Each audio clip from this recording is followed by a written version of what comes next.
Vamos corrigir então esse exercício aqui, o que seria o 13, né, daquela última lista, da lista penúltima lista, a lista de vetores. Então deixa eu só conferir se é essa lista mesmo, é essa mesmo. Deixa eu criar aqui então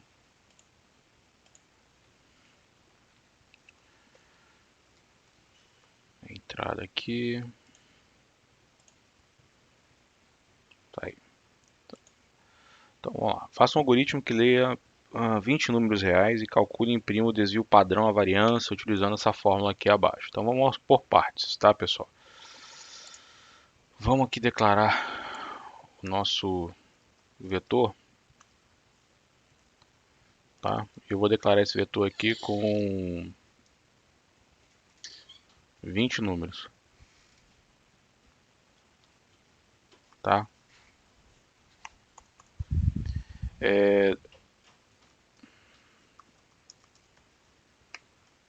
Vamos popular esse vetor, mas vou popular esse vetor com números randômicos, como a gente já está acostumado a fazer já, né? Então,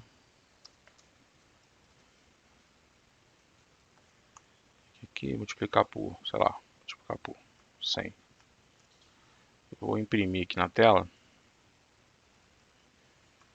só para a gente poder ver a saída aqui do vetor.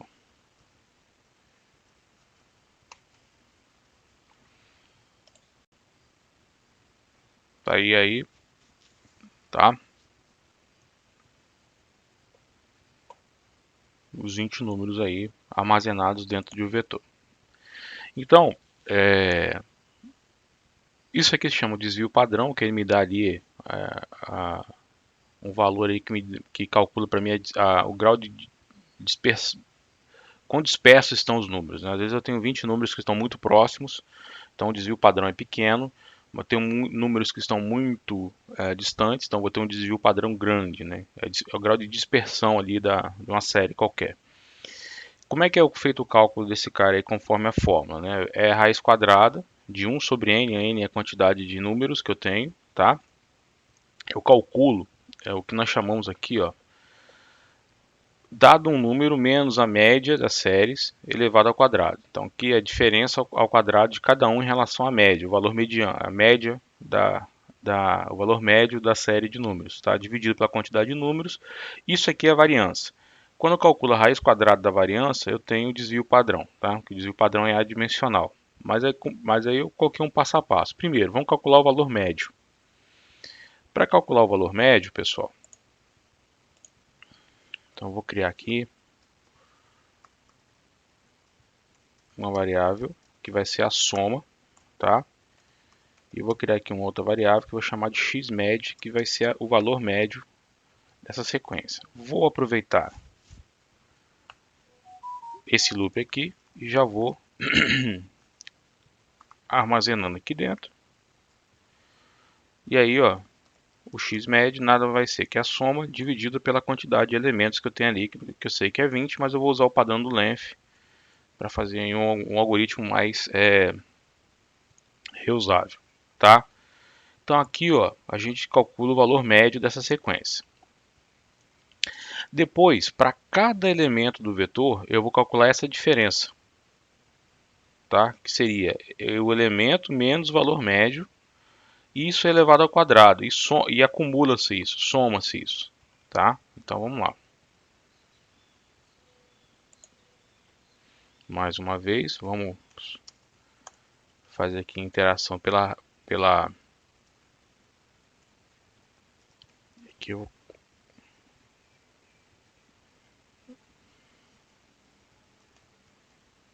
chamar de xdiff, que seria a diferença, tá, gente? Então vamos lá. Eu vou pegar o seguinte, olha, essa variável recebe ela mesma mais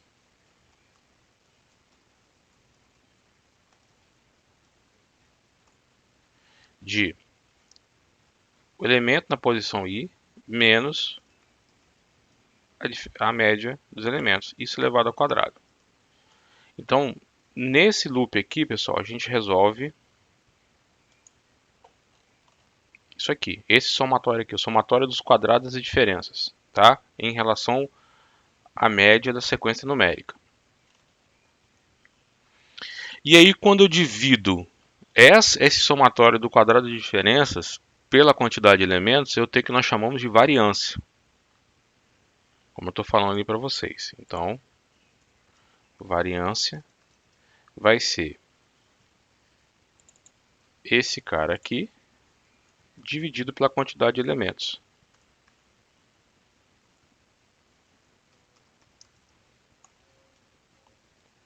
E aí, finalmente, o desvio padrão vai ser a raiz quadrada da variância. E aí eu vou imprimir aqui, ó. Vamos lá. X médio, só para a gente poder ver, né? Vai ser dado por essa expressão.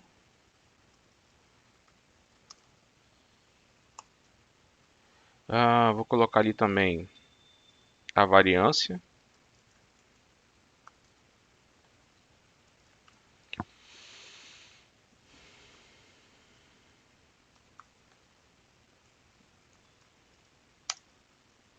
E vou colocar o desvio padrão.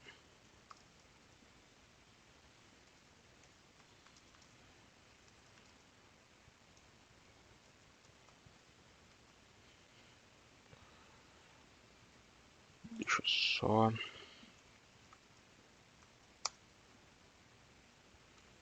tomar uma linha aqui para não embolar ali. Vamos lá. Então tá ali. Dada essa sequência aqui de números, tá? O valor médio é esse aqui. A variância aqui é muito grande, tá, gente? E o desvio padrão tá aqui, tá? 30 unidades. Por quê? Porque esses números, esses valores estão bem dispersos, tá? Você tem aqui uma variância, um desvio padrão de 30, então você tem números aqui de 6, 35, 4, ou seja, os números estão bem dispersos aí dentro da série. Se eu diminuir a quantidade de números possíveis, vamos ver como que acontece. Olha como cai sensivelmente o desvio padrão. Porque agora eu tenho valores entre 0 e 9. Então o desvio padrão caiu sensivelmente. Então eu tenho números que apresentam uma sequência numérica, né?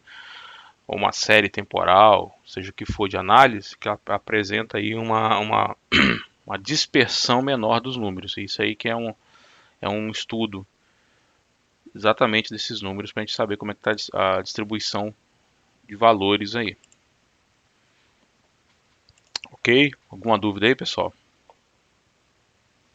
Lucas, conseguiu entender aí?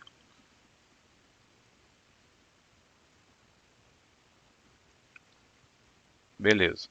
Eu vou subir então esse código lá no Ava. Deixa eu colocar aqui qual é a lista de exercícios específica aqui. Acho que é aqui, né? Vetores e matrizes, lista 4, é aqui. Então vamos lá, vamos adicionar, não, aqui não. Vamos adicionar aqui o acadêmico, bacharelado, material de aula, LP 2022, lista 4, exercício 13. Então tá lá, galera. Coloquei lá para vocês também. Ok. Bom. Então, vetores, matrizes, tudo isso aí vai cair na nossa próxima avaliação, né? Vamos então começar hoje o último conteúdo da avaliação, que seria funções. Tá? Bom, evidentemente, pessoal, qualquer sistema que se preze, hoje em dia principalmente, a gente precisa ter algum nível de modularização, né? Vocês já repararam que a gente repete com muita frequência aqui códigos que poderiam ser reusáveis, né? Então, por exemplo, esse loop aí para poder varrer matriz, calcular o valor médio de uma matriz, imprimir uma matriz, um loop, por exemplo, para inicializar uma matriz com valores randômicos, e a gente acaba reusando isso com muita frequência, né? Até o momento a gente estava fazendo conto, Ctrl+C, Ctrl+V, Ctrl+C, Ctrl+V. Evidentemente isso aí não é algo que se utiliza no dia a dia. Hoje a gente usa procedimentos e funções para poder fazer esse reuso dessas funcionalidades, tá? Nas primeiras linguagens de programação, inclusive até no meados aí da década de 90, década de 80, onde você tinha linguagens totalmente monolíticas, né? A gente não tinha a noção de desvios, de subprogramas, etc.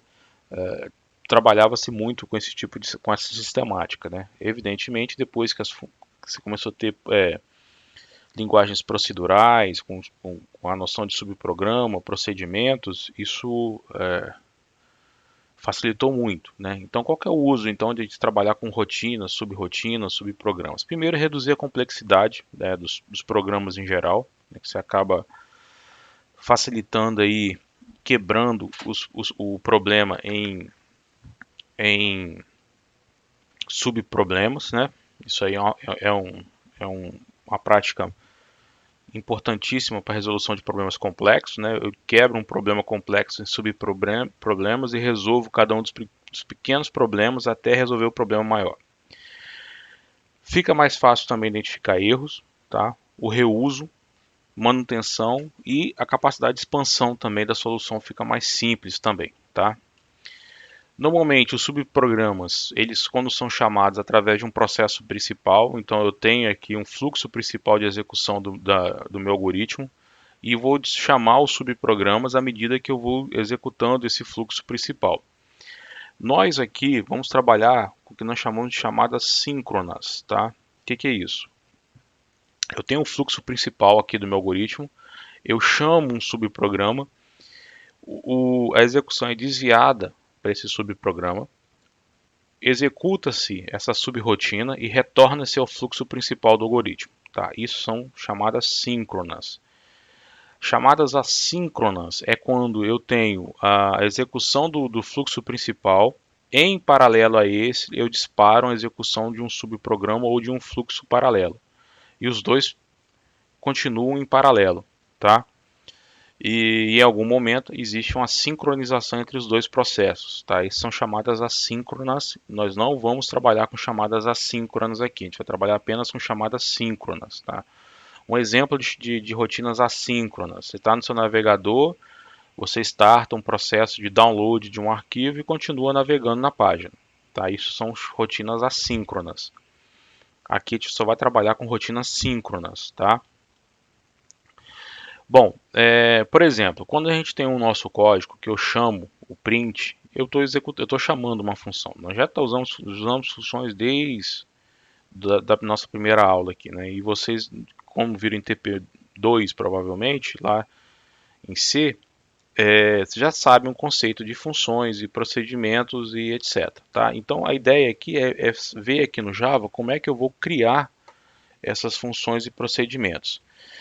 Isso depois aqui no Java tem um nome que a gente usa que é método, tá? Por quê? Porque isso aí está associado à orientação a objeto. Na realidade, a gente vai estar criando métodos que na realidade não são funções, simplesmente funções, tá? Functions, como vocês viram lá em TP1, TP2, etc. Por exemplo, a função poll é uma função que pertence a um pacote, na realidade é uma classe math, tá? As funções elas podem receber parâmetros, como vocês já sabem, que eu quando vou passar valores para elas executarem a sua rotina, o seu algoritmo, pode ou não receber parâmetro aqui. E pode ou não retornar um valor, tá? Ou retornar uma estrutura, retornar um objeto. Isso também é possível em funções. Então, como é que eu vou definir um método ou uma função aqui no Java?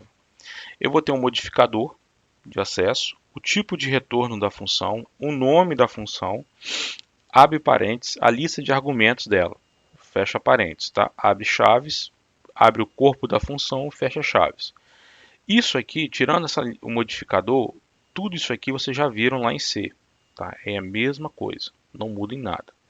A diferença aqui é que por ser uma linguagem orientada a objeto, eu tenho que ter um modificador de acesso, tá?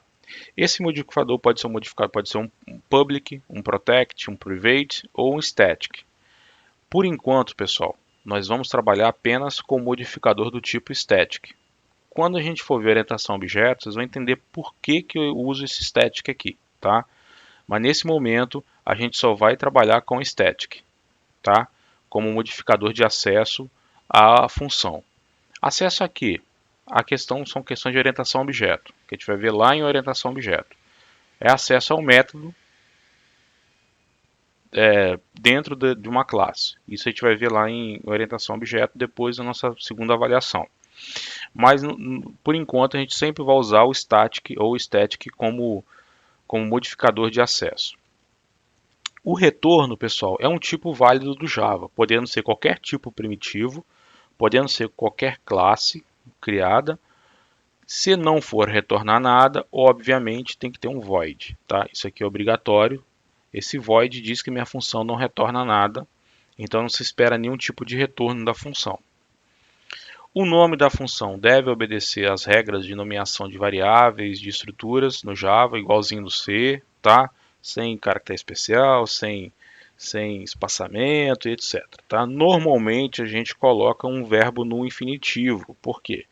Porque função ou método ele sempre está associado à ação, imprimir, inicializar, calcular. Então é uma questão mais de padronização e organização, tá? E os argumentos ou parâmetros passados por uma função sempre no formato tipo, nome do parâmetro, se houver mais de um, vírgula, tipo, nome do parâmetro, vírgula, etc. Tá? São as formas de se passar parâmetros para uma função. Então vamos lá, vamos fazer um exemplo aqui para ficar um pouquinho mais claro para vocês. Deixa eu criar um projeto específico da aula de hoje.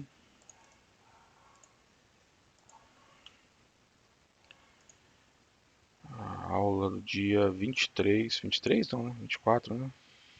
24 do 10. Vamos lá, o ano está acabando, não cria. Deixa eu criar aqui uma classe, opa, não, enum não, enum só lá na frente que a gente vai ver isso. Criar uma classe aqui, exemplo. Bom.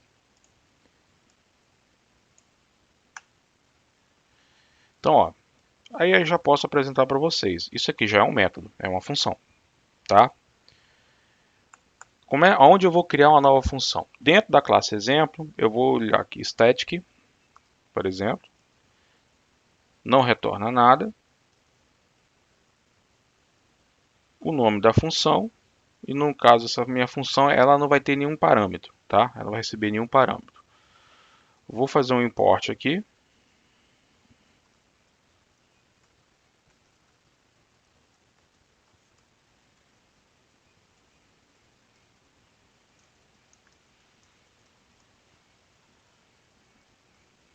Dentro da função, pessoal, reparem que eu vou criar aqui o meu scanner. Eu vou obter dois valores inteiros.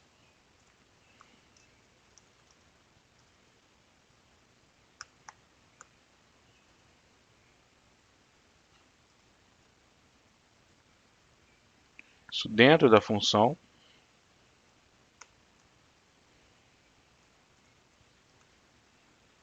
E vou imprimir aqui, ó, a soma dos dois valores, tá?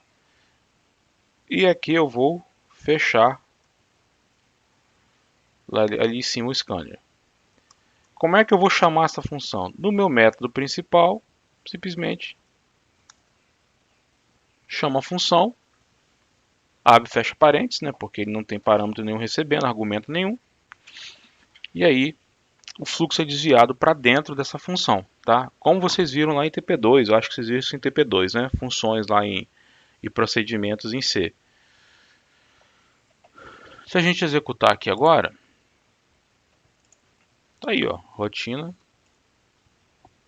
Desviei do fluxo principal e fui para o fluxo alternativo da função, tá? Importantíssimo, sempre tem que ter esse static, tá, pessoal, por enquanto. Porque métodos estáticos, como é o main, eles chamam métodos estáticos. A princípio, vamos trabalhar assim, tá?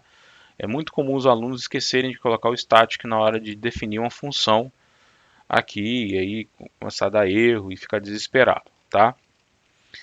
Bom, quando eu posso passar parâmetro para uma função? Posso, e a gente vai trabalhar passando parâmetros para a função. Quando a gente passa parâmetros para uma função, a passagem pode ser por valor ou por referência, como está escrito no texto, provavelmente vocês viram isso também.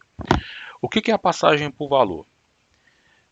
No momento que eu chamo uma função, passando para ela duas variáveis, como está nesse exemplo, o que é feito, pessoal, é uma cópia do valor dessas variáveis para dentro dos parâmetros aqui, porque isso aqui também é uma declaração de variável. Tá? Quando eu declaro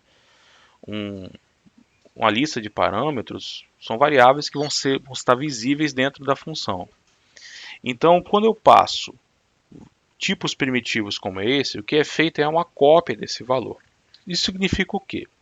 Que se dentro da função eu alterar o valor do parâmetro, não reflete no código chamador, ou seja, aonde foi chamada a função. Assim, ó. Vamos alterar aqui um pouquinho isso aqui. Tá? Eu vou criar dois parâmetros, PA e PB. Tá? E vou mandar imprimir aqui a soma de PA com a soma de PB. No código chamador aqui em cima, eu vou criar uma variável A, vou criar uma variável B e passar as duas variáveis para a função.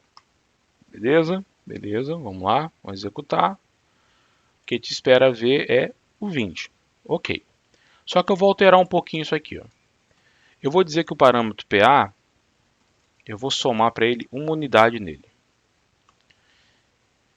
E no código chamador, eu vou mandar imprimir a soma de A mais B. Deu 21. Por quê? Porque aqui eu somei mais um e imprimi. Só que alterei o parâmetro PA, mas não refletiu na variável A. Claro que não, tá? Porque isso foi uma passagem por valor. Então o compilador faz o quê? Faz uma cópia do valor da variável A e atribui ao parâmetro PA. Faz uma cópia da variável B e atribui ao parâmetro PB. Tá? Então isso é uma passagem, são passagens de parâmetros por valor. Qual que é a diferença na passagem por referência? Na passagem por referência, eu não passo uma cópia do valor, eu passo a referência à variável para a função. Quando vocês viram isso lá em C, vocês provavelmente viram isso passando ponteiro. Não sei se vocês trabalharam com ponteiros, tá? Mas vocês já usaram isso lá em C quando você usava, por exemplo, o scanf. Você colocava lá scanf, abre parênteses, e comercial, uma variável, que é a hora que você queria capturar, por exemplo, o input do teclado do usuário. Quando você fazia isso, você estava passando para a função scanf o ponteiro da variável para o qual ela iria armazenar o valor lá dentro. Então, isso é uma passagem por referência. Quando eu passo a referência da variável para a função. E aí a função não tem mais uma cópia do valor da variável dentro do parâmetro, e sim a referência a essa variável. Se ele altera dentro da função, ele reflete no código chamador da função também. Então, essa é a chamada passagem por referência. Aqui no Java, a gente não trabalha com ponteiramento, tá? Não existe a questão de ponteiramento no Java. Ok? Vamos lá. Tô dando...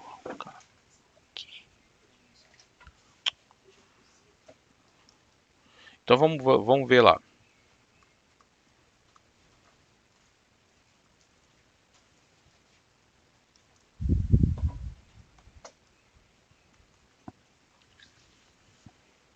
Vou criar aqui uma função que recebe um string.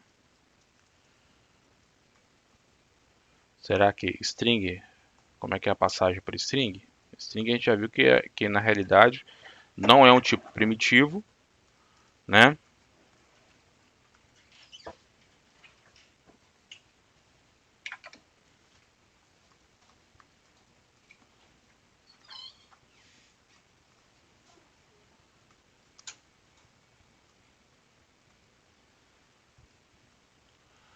Vamos ver aqui a saída aqui. O que vai acontecer?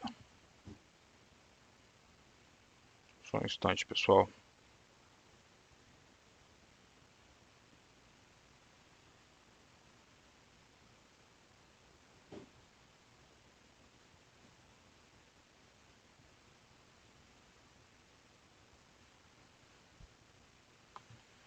Vamos executar.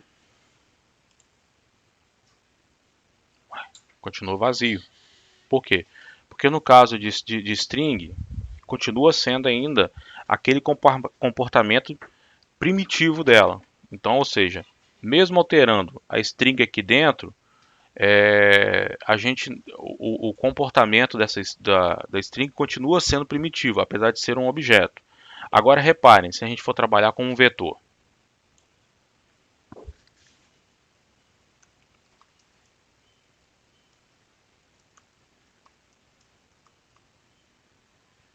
Aqui agora eu vou criar aqui uma rotina, que seria um vetor, tá?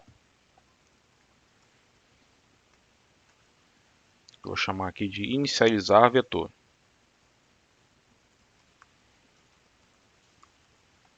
Que recebe como parâmetro um vetor.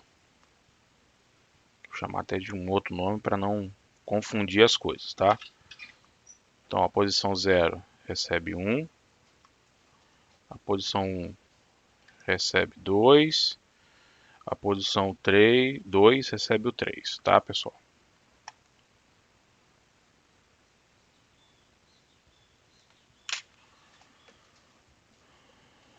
Saco, não consigo dar. Que inferno. Vamos lá. Puxar aqui, pessoal.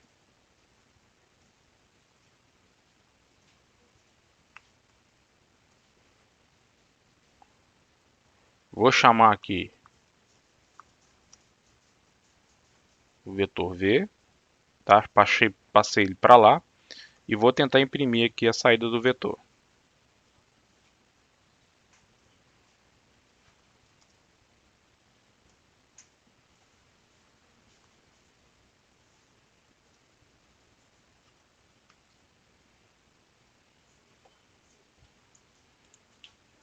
Olha aí, ó.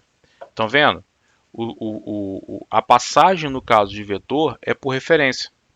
Então eu criei um vetor, tá? Eu criei um vetor e esse vetor ele estava vazio e eu consegui preencher esse vetor. Mas preencher aonde?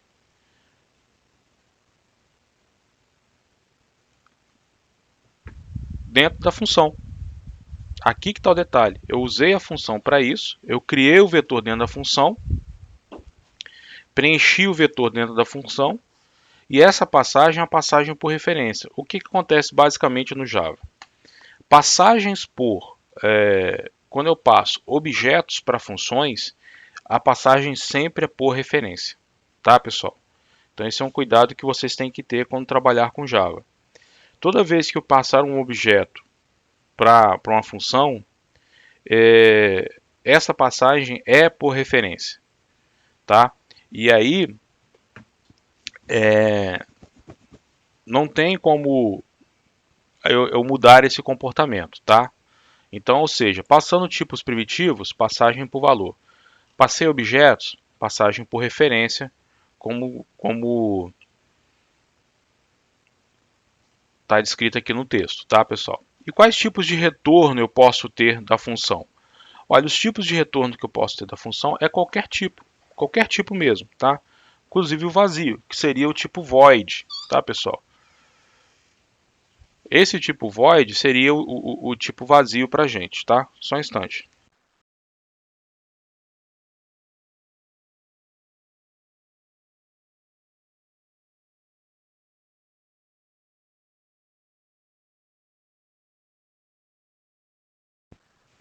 Vamos lá então. Aqui, por exemplo, olha, eu poderia mudar esse código meu aqui, ó, para retornar inclusive um vetor, ó. Vou colocar essa definição aqui dentro. E aí, ó, Como eu coloquei um tipo diferente do void de retorno, o próprio Eclipse está reclamando, ó, cara, você tem que botar alguma função de retorno. Return v. Então, vamos mudar aqui.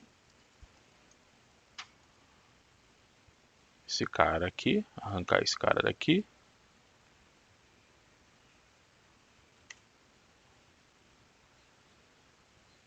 Ó, a própria função retornando o vetor já inicializado para mim, tá? E aqui, vou mudar aqui a variável, né, para ver.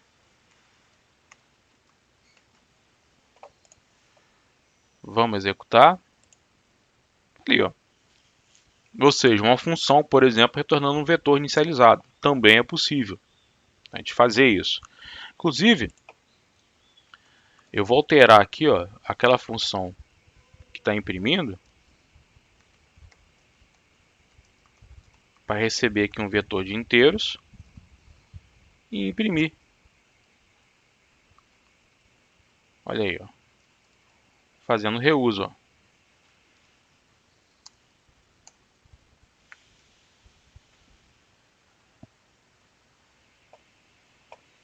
Executou, tá ali. Ó. Olha só, criei uma função que inicializa e retorna o vetor, criei uma função que imprime o vetor. E acabei o quê? Reutilizando a função. Agora imagine, por exemplo, que eu queira criar com essa função aqui, passar como parâmetro para ela a quantidade de elementos que eu queira no vetor. E aí eu vou mudar aqui, ó, para ter um loop, né?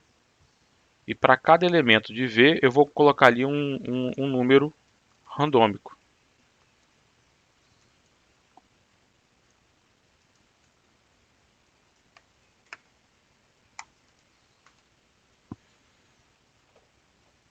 Ok, ok, ok. E aqui eu vou dizer o seguinte, olha, eu quero um vetor de 10 números randômicos inteiros.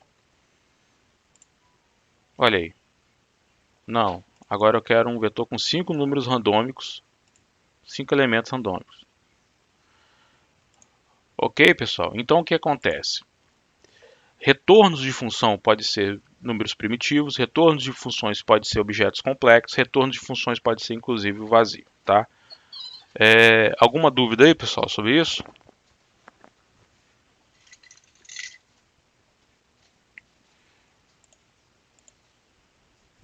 Não? Tudo tranquilo?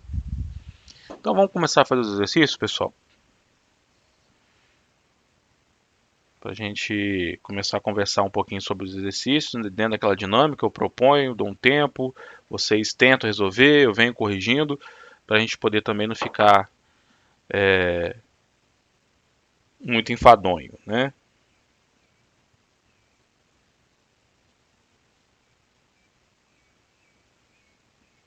Então tá bom.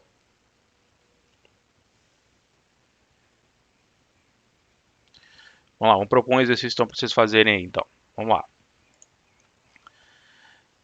Bom, desenvolva um programa onde o usuário irá informar duas notas e a sua rotina irá retornar a média das duas. Eu quero que seja numa função. Vocês vão criar uma função chamada calcular média, que vai receber dois valores e retornar a média desses dois valores.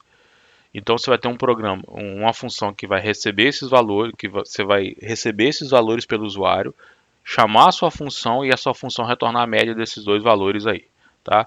Vamos lá então tentar resolver isso aí. Ó. Vou dar uns 10 minutinhos para vocês tentar, tá bom, pessoal?